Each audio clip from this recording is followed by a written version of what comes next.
Mari kita berdoa. Bapa di surga, kami bersyukur kepadamu Tuhan. Kesempatan demi kesempatan Engkau tetap berikan kepada kami, khususnya pada saat ini ketika kami ingin merenungkan sebagian daripada firman-Mu. Kami rindu Tuhan Engkau hadir melalui Roh-Mu yang kudus, mencerahkan firman-Mu kepada kami, sehingga kami tahu kehendak-Mu melalui firman-Mu untuk kami boleh laksanakan di dalam kehidupan kami. Terima kasih Tuhan untuk semua yang hadir, yang sudah Engkau berkati. Biarlah kehadiran kami semuanya menyenangkan hati Tuhan, dan kami akan pulang nanti dengan berkat anugerah yang berlimpah daripada Tuhan, melalui puji-pujian, melalui doa kami, melalui firman-Mu, melalui persekutuan kasih kami, sehingga kami boleh senantiasa lebih mengasihi Tuhan. Terima kasih Tuhan, kami serahkan waktu ini di dalam tangan-Mu. Biarlah Engkau dimuliakan. Di dalam Yesus Kristus kami berdoa. Amin. Shalom.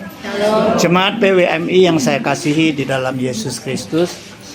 Firman Tuhan hari ini kita akan baca di dalam Yohanes pasal 12, Yohanes pasal 12, ayat 1 hingga ayat ke-8. Kemudian kita baca Matius pasal 5, ayat 13 hingga ayat ke-16. Kita baca dengan cara bersahut-sahutan. Yohanes pasal 12, ayat 1 hingga ayat ke-8.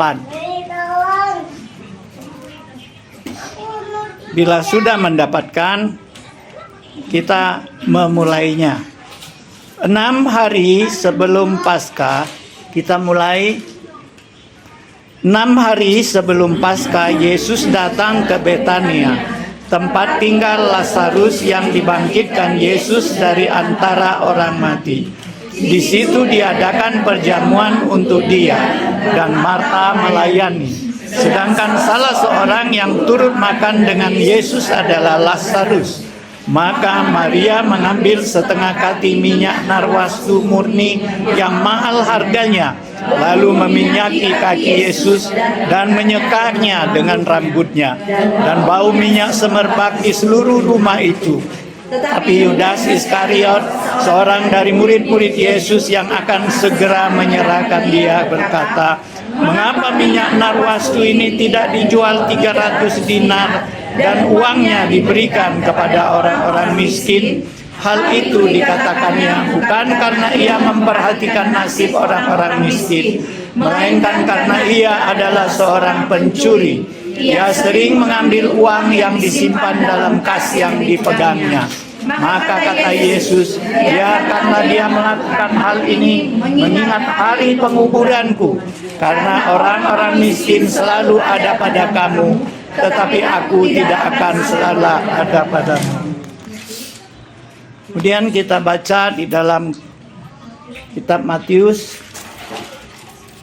pasal 5 ayat ke-13 hingga ayat ke-16. Kita mulai. "Kamu adalah garam dunia. Jika garam itu menjadi tawar, dengan apakah ia diasinkan? Tidak ada lagi gunanya selain dibuang dan diinjak orang.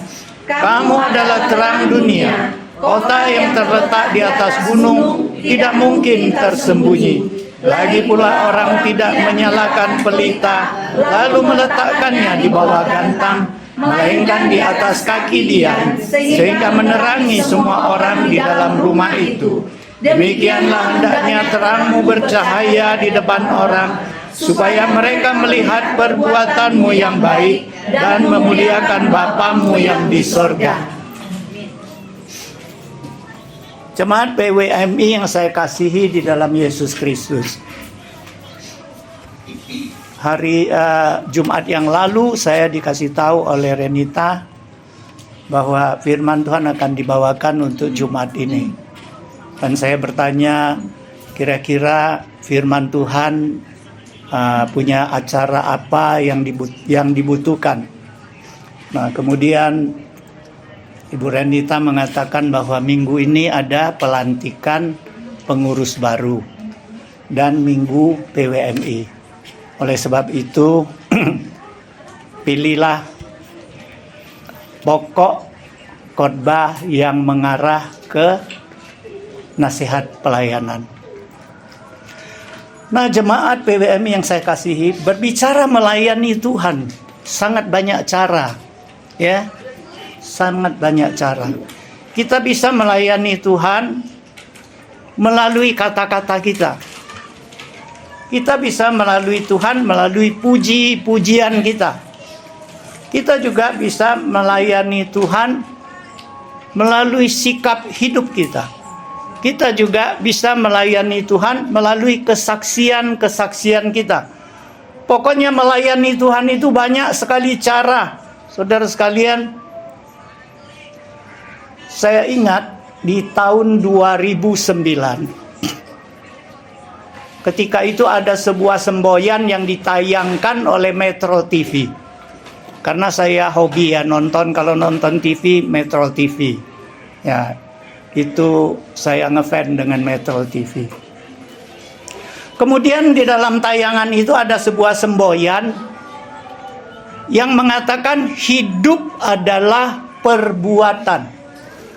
Dan semboyan ini bukan ditayangkan sekali dua kali, tapi sepanjang setengah tahun, hampir setahun, tiap hari TV Metro itu ada semboyan itu terpancang.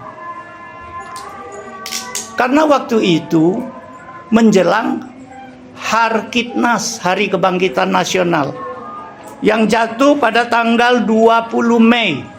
Kita tahu ya, Hari Kebangkitan Nasional ini diresmikan oleh Bung Karno pada tahun 1948, yaitu 20 Mei. Dan tepat pada 2010 ada pemilu. Nah, saudara sekalian, karena setiap hari nonton itu ada hidup adalah perbuatan, jadi akhirnya terekam juga di otak saya.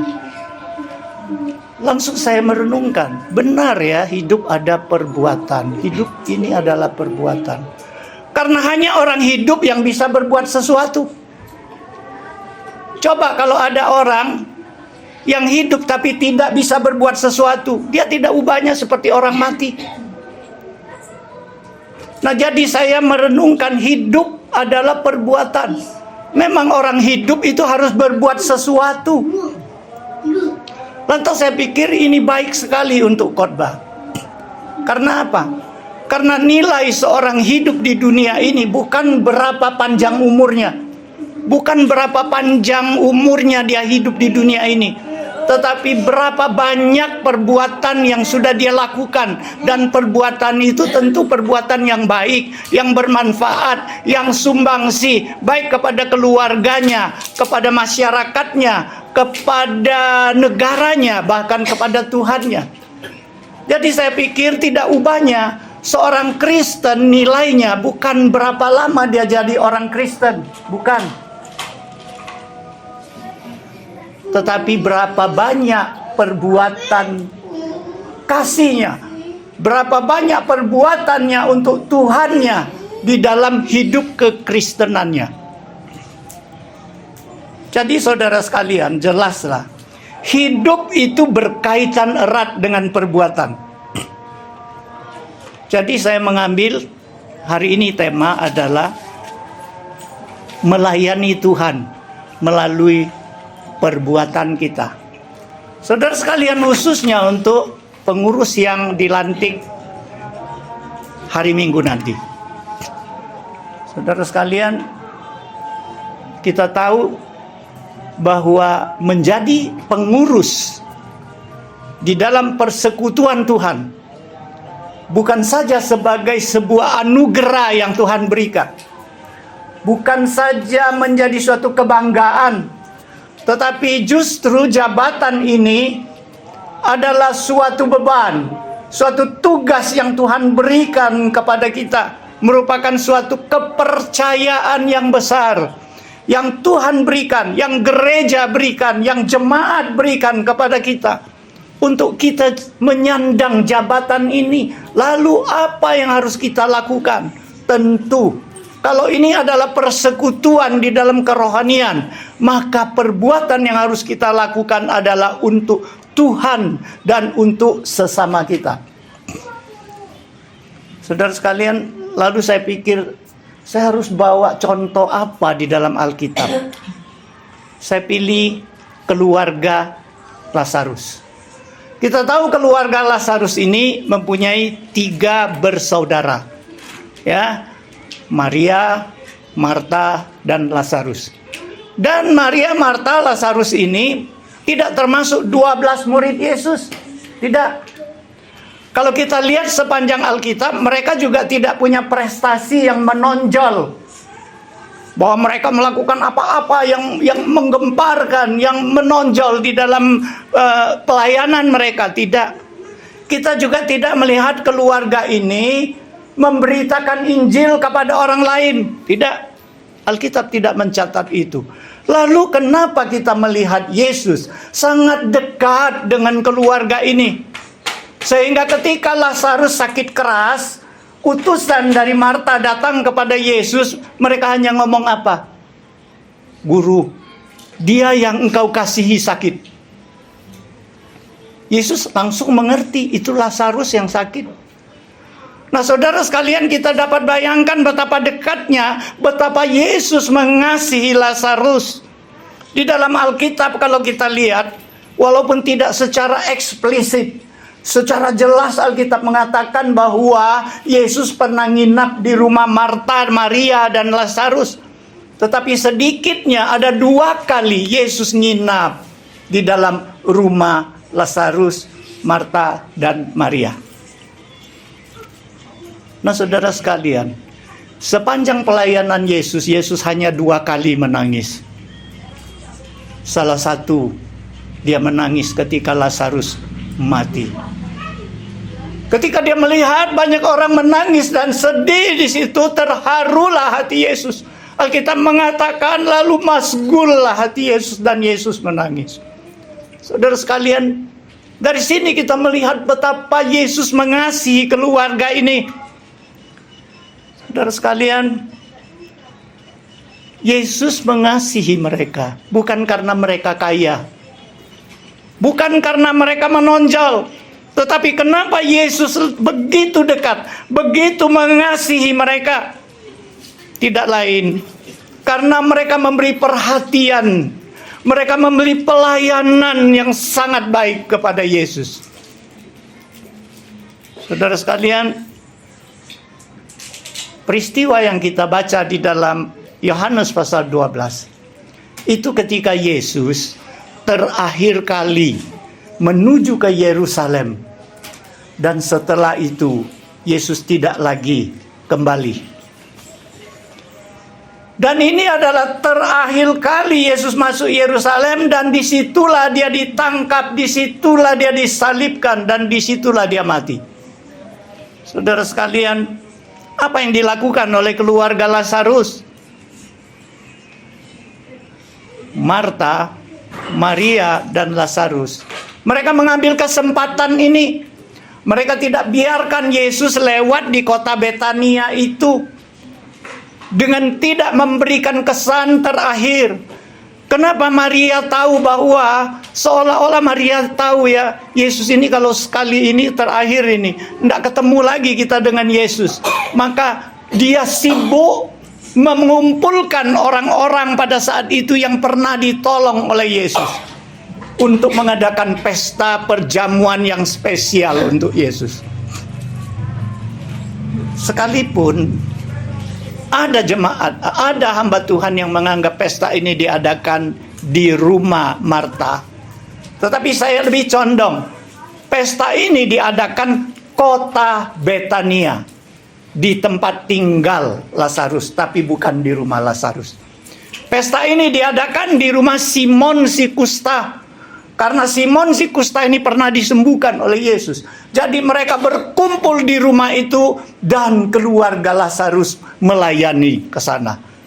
Makanya di dalam bacaan kita tadi dengan sangat singkat disebutkan Marta melayani, Lazarus salah seorang yang mendampingi Yesus makan bersama.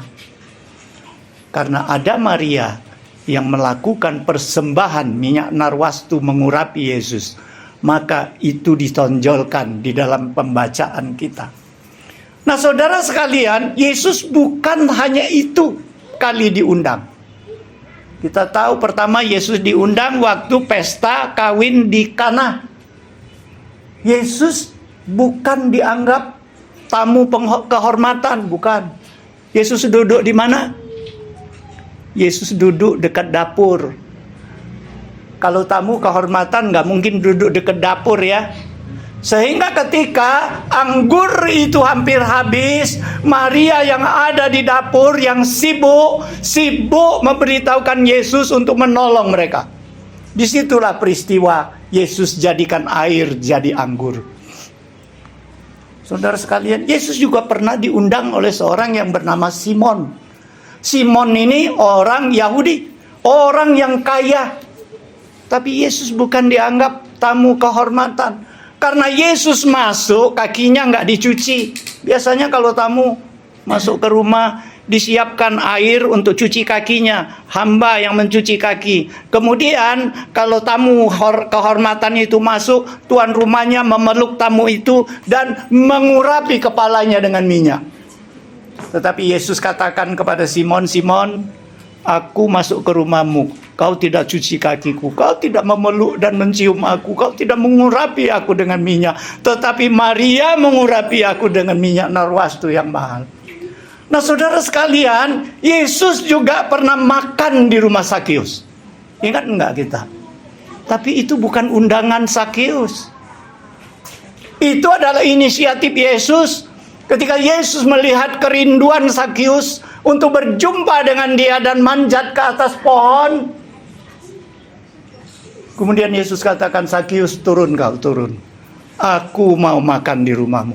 Aku mau mampir di rumahmu. Saudara sekalian, Sakeus turun dan siapkan perjamuan di rumahnya. Saudara sekalian, Yesus diundang tapi tidak pernah dianggap tamu kehormatan. Tetapi kali ini Yesus diundang, benar-benar dia dihormati. Saudara sekalian, tujuan utama keluarga Lazarus membuat perjamuan ini. Kenapa dibuat spesial? Karena Lazarus baru saja dibangkitkan oleh Yesus. Dia sudah mati 4 hari. Sudah dianggap membusuk mayatnya. Tetapi justru Yesus bangkitkan dia. Untuk mengungkapkan rasa syukurnya, maka keluarga Lazarus ini mengadakan pesta ini. Saudara sekalian, kenapa mereka adakan pesta ini? Karena Maria, dia seolah-olah tahu bahwa Yesus ini kalau sudah masuk Yerusalem, ini adalah terakhir kali lewat di kampungnya. Makanya dia tidak mau melewatkan kesempatan ini untuk memberikan kesan yang terbaik kepada Yesus. Kenapa dia tahu? Kenapa yang lain tidak tahu? Oh, ini ada sebabnya. Kita tahu Maria adalah orang pendiam. Dalam kasus pertama Marta undang Yesus makan, Maria duduk di depan kaki Yesus dan mendengar Yesus. Jadi Maria ini tipe orang yang sangat memperhatikan perkataan Yesus. Jadi di dalam perkataan Yesus, di dalam pengajaran Yesus, Yesus tidak kurang dari 3 kali mewahyukan, menubuatkan bahwa dia akan masuk ke Yerusalem, dia akan ditangkap, dia akan dibunuh, dia akan mati, dan dia akan bangkit pada hari yang ketiga. Saudara sekalian, inilah sebabnya kenapa Maria mempunyai firasat yang begitu tajam, dan dia tidak mau lepaskan kesempatan ini. Nah, saudara sekalian, lantas kita masuk dalam perjamuan. Apa yang dibuat oleh keluarga ini untuk Yesus? Alkitab mengatakan Marta melayani. Hanya satu kalimat pendek. Saudara sekalian, apa yang dapat kita pelajari dari Marta melayani ini? Kita tahu pertama kali ketika Marta mengundang Yesus makan di rumahnya, Marta sibuk. Sibuk karena dia mau buat makanan yang wah bagi Yesus. Sehingga begitu sibuknya, begitu banyak pekerjaan, dia keteteran. Keteteran dia lantas lihat kakaknya duduk di situ mendengar Yesus dan tidak membantu, tidak memperdulikan dia. Sehingga dia geram, dia marah, dia bersungut-sungut kepada Yesus. Kenapa tidak tegur kakaknya? Kenapa tidak suruh kakaknya bantu dia? Nah, saudara sekalian, apakah Yesus membiarkan Marta seperti itu? Apakah Yesus tidak suka dengan pelayanan Marta? Tidak. Yesus senang dengan pelayanan Marta. Tetapi juga tidak berarti Yesus tidak menegur Marta. Kita lihat apa teguran Yesus. Yesus katakan, Marta, Marta, kau sibuk dengan hal begitu banyak hal. Sementara Maria sudah memilih apa yang terbaik yang tidak bisa diambil orang lain. Yesus dengan kata yang singkat menyadarkan Marta bahwa pelayananmu bagus, penting. Orang-orang yang seperti Marta di gereja sangat dibutuhkan. Tetapi kau harus tahu yang mana yang penting, yang mana yang terpenting. Engkau harus bisa membedakan. Kalau yang terpenting dilakukan terlebih dahulu, yang penting kemudian baru dilakukan. Di sini seolah Yesus mengajarkan Marta, jangan kau sibuk hanya bekerja sehingga tidak punya waktu dengar firman Tuhan. Saudara sekalian, firman Tuhan harus lebih dulu melengkapi kita sebagai pelayan Tuhan. Supaya kita diberkati, supaya kita diubah oleh firman Tuhan. Yesus mau katakan kepada Marta, hanya engkau telah diubah, dipenuhi oleh firman Tuhan, diperbaharui oleh firman Tuhan, baru engkau dapat melayani tanpa bersungut-sungut. Saudara sekalian, di peristiwa kedua ketika Yesus diundang, Alkitab mengatakan Marta melayani, tidak mengatakan Marta bersungut-sungut lagi. Nah, saudara sekalian, betapa sering kita seperti ini. Ya, kadang-kadang kita sibuk melayani, saking sibuk kita rasa capek. Sudah capek, apalagi kita lihat orang banyak yang pangku tangan. Banyak orang yang tidak mau bekerja seperti kita. Kita jadi kesel, kita jadi patah semangat, kita jadi mundur, kita jadi bersungut-sungut. Maunya kita semua orang seperti kita rajin. Tapi saudara sekalian, hari ini melalui Marta ingin mengajar kita. Kalau kita sudah dipilih, apalagi sebagai pengurus PWMI, ketika kita sudah menerima jabatan ini, ketika kita mau melayani Tuhan, ingatlah hal yang pertama yang terpenting adalah perbaruilah dirimu dengan firman Tuhan terlebih dahulu. Cintailah firman Tuhan, dekatkanlah dirimu kepada Tuhan, biar diubahkan sehingga engkau dapat melayani tanpa bersungut-sungut. Kemudian kita melihat apa yang dilakukan oleh Lazarus. Alkitab menulis dengan sederhana, Lazarus adalah salah seorang yang mendampingi Yesus, duduk bersama-sama Yesus, makan bersama-sama Yesus. Saudara sekalian, tadi kita sudah mengatakan bahwa Yesus sangat mengasihi Lazarus. Yesus sangat mengasihi Lazarus. Kalau kita baca di dalam firman Tuhan, Yesus mengasihi Lazarus karena Lazarus juga mengasihi Yesus.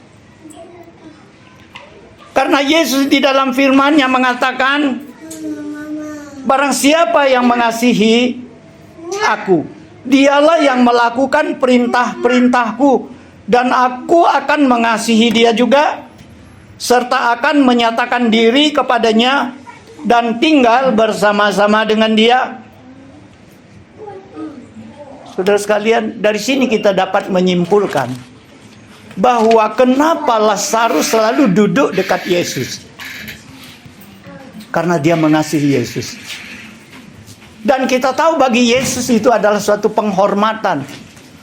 Karena tamu penghormatan, tamu yang dihormati itu selalu didampingi oleh tuan rumah. Nggak dibiarkan duduk sendiri. Dan orang yang duduk dengan Yesus pasti berkomunikasi dengan Yesus.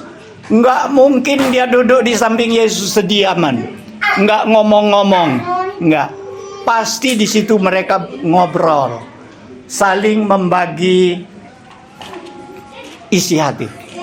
Nah, saudara sekalian, jadi melalui Lazarus ini mengajarkan kepada kita, bagi seorang yang ingin melayani Tuhan, kita harus ada komunikasi yang akrab dengan Tuhan terlebih dahulu. Kita selalu harus mendapatkan kekuatan daripada Tuhan.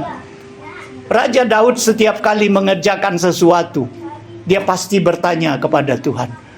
Setiap kali dia menghadapi musuh dan mau berperang, dia pasti minta petunjuk daripada Tuhan. Saudara sekalian, setiap kali bila kita akrab dengan Tuhan, kita bersekutuan akrab dengan Tuhan, maka Yesus katakan apa? Kamu akan melakukan perkara-perkara yang besar. Karena aku menyertai kamu sampai akhir zaman. Nah, saudara sekalian, lalu kita melihat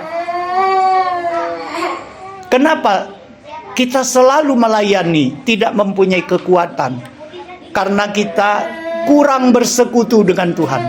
Sehingga kita tidak mendapat kuasa, petunjuk daripada Tuhan. Saudara sekalian, kita harus bergaul erat dengan Tuhan. Sehingga kita mendapatkan kekuatan untuk melakukan pelayanan kita. Lalu kita melihat bagaimana Maria melayani Yesus. Kita sudah katakan tadi, Maria ini adalah orang yang saleh dan beriman. Ya, dia pendiam, namun dia memiliki kepekaan. Ya, karena kesukaannya adalah mendengar perkataan Yesus. Dan perhatiannya dan kasihnya kepada Yesus membuat dia melakukan perbuatan yang mengorbankan hatinya, hartanya. Saudara sekalian, kita tahu minyak narwastu itu mahal, ya, setara dengan gaji orang 1 tahun. Tetapi Marta memberikan itu. Saudara sekalian, sekalipun Marta dikritik oleh Yudas. Dan kalau Alkitab yang di bagian Injil yang lain mengatakan murid-murid yang lain juga ikut kritik. Kenapa tidak? Minyak narwastu yang seharga begitu mahal, kenapa tidak diberikan, dijual dan diberikan kepada orang miskin? Sehingga Yesus membela Maria. Yesus katakan orang miskin setiap hari ada pada kamu. Jangan munafiklah. Kalau memang kamu mengasihi orang miskin, setiap hari kamu harus lakukan.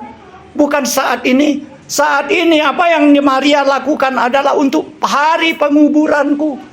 Dan kamu harus ceritakan dimanapun kamu pergi, kapanpun kamu beritakan Injil. Perbuatan Maria ini harus kalian ceritakan. Perbuatan apa? Perbuatan kasihnya, pengorbanannya. Saudara sekalian, satu lagi Maria, dia tidak mau tunda waktu berbuat baik untuk Tuhan. Karena dia tahu kalau saat ini dia tidak mengurapi Yesus, selamanya dia tidak sempat lagi mengurapi Yesus.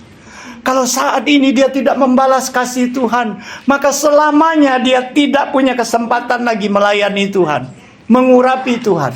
Nah, oleh sebab itu saudara sekalian, sebagai pengurus yang baru, kita jangan menunda pelayanan kita. Hati kita tergerak untuk melayani, layanilah. Jangan tunggu besok, tunggu aku sempat, tunggu nanti, tunggu dia dulu. Jangan, ya. Karena tidak setiap saat Tuhan memberikan kesempatan kepada kita. Kesempatan harus kita pegang. Nah, jadi saudara sekalian, dari Maria kita belajar. Kalau kita ingin melayani Tuhan, kita harus berani berkorban. Berkorban, kita punya waktu, korban waktu. Kita punya tenaga, korban tenaga. Kita punya ide yang bagus, kita berikan ide kita. Harus berkorban. Ketika kita dikritik orang, kita harus bisa menampung kritikan itu. Saudara sekalian, demi mengasihi Tuhan, kita harus rela berkorban. Saudara sekalian,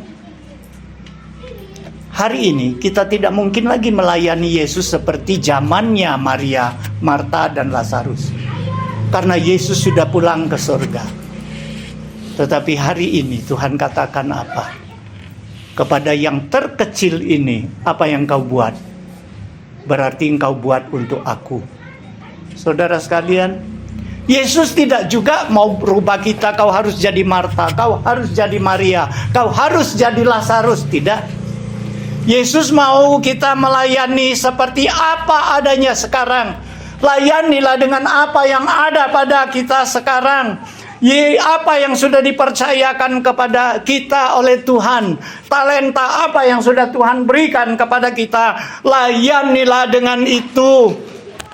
Tuhan tidak memaksa kita jadi Marta, tidak memaksa kita jadi Maria atau Lazarus, tetapi jadilah diri kita yang mau melayani dengan keberadaan kita. Jadi saudara sekalian, minggu ini pengurus baru PW akan dilantik. Tentu di dalam pelantikan itu ada sumpah jabatan. Biasanya pertanyaan-pertanyaan itu dijawab dengan apa? Kami bersedia, kiranya Tuhan menolong kami. Nah, saudara sekalian, kita mau melayani Tuhan. Maria, Marta, dan Lazarus sudah berikan contoh. Layanilah, jangan bersungut-sungut. Dan terlebih dahulu, perbaharui diri kita dengan firman Tuhan. Layanilah Tuhan. Sebelumnya, bergaullah erat dengan Tuhan, supaya kita dapat kekuatan daripada Tuhan. Layanilah Tuhan. Rela berkorban. Jangan tunda waktu. Saudara sekalian, semoga firman Tuhan hari ini memberikan kita suatu pencerahan, memberikan kita suatu tekad, mengarahkan kepada kita apa yang aku harus buat. Karena hidup ini adalah perbuatan. Hidup kekristenanku bukan karena berapa lama aku jadi Kristen, bukan karena aku menjabat sebagai jabatan apa, tetapi berapa banyak aku lakukan perbuatan yang memuliakan nama Tuhan, yang melayani jemaat dengan kasih. Nah, saudara sekalian, di dalam 1 Korintus pasal 4 ayat 9, saya minta Ibu Veron coba bacakan. Saya akan mengakhiri dengan ayat ini. Ini adalah inspirasi yang Paulus berikan kepada kita sebagai pelayan-pelayan Tuhan. 1 Korintus pasal 4 ayat 9. Sebab menurut pendapatku, Allah memberikan kepada kami, para rasul, tempat yang paling rendah, sama seperti orang-orang yang telah dijatuhi hukuman mati. Sebab kami telah menjadi tontonan bagi dunia, bagi malaikat-malaikat, dan bagi manusia. Nah, saudara sekalian, kita lihat di sini Paulus memberikan nasihat. Paulus memberikan contoh mereka sebagai rasul. Mereka tidak bangga bahwa mereka dipilih Tuhan sebagai rasul, tidak. Paulus menganggap mereka itu sebagai hamba, sebagai tawanan, begitu rendahnya. Saudara sekalian, hari ini kalau kita jadi pengurus, jangan kita bangga kita lebih hebat daripada anggota yang lain, kita di atas mereka. Tidak. Siapa yang mau menjadi pemimpin, Yesus katakan kamu harus menjadi pelayan. Siapa yang mau menjadi kepala, dia harus menjadi yang terendah. Saudara sekalian, Paulus memberikan contoh. Kami sebagai rasul pun, kami menganggap diri kami sebagai tawanan, sebagai hamba. Saudara sekalian, karena apa? Karena kami seperti sedang mengadakan satu pertunjukan yang ditonton oleh malaikat, yang ditonton oleh Tuhan dan manusia. Saudara sekalian, kita tentu seringkali nonton ya. Kalau di Natal ada drama, ya, fragmen, ya. Kalau di bioskop kita nonton bioskop, ya. Saudara sekalian, yang dituntut dalam tontonan itu apa?